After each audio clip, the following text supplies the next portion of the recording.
Right, I'm here with Uncle Emmanuel, the bookseller, and we're here at the Black Love event, which is just completed and finished. How did you find it, Uncle Emmanuel? I found it very, very exciting.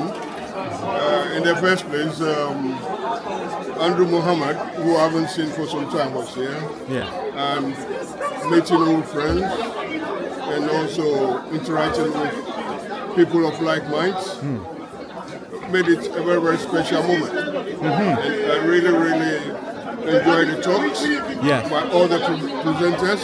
Yes. They were just great, unbelievable. Yeah. Yeah.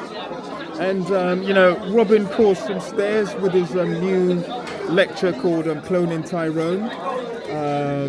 Told some hard truths. Yeah, and how did you find that? Yeah. Don't go there. Don't go there. Okay, don't go there. Don't go there. Robin. Too powerful. Yeah. Robin put out some hard truths. Yes. And it was amazing. And it was received very, very well. It was, absolutely, yes. I mean, there are certain things that we have to really, really look at ourselves. Yes. And examine where we are. Yes. As a race.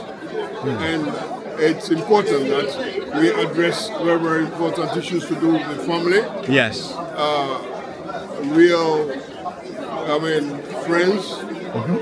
Yeah, it was great. Yes, absolutely. Now, the theme of this event is Black Love. What does Black Love mean to you?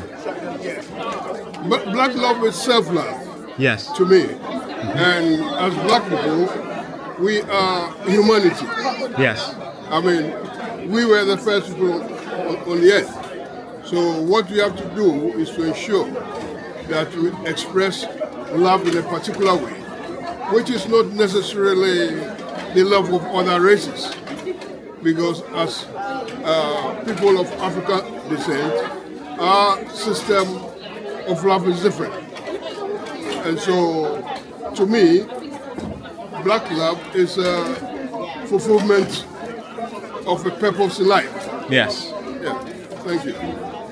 Thank you very much, Uncle Emmanuel. Yeah. Appreciate that. And thank you too. Yes. And keep up the good work. Thank you.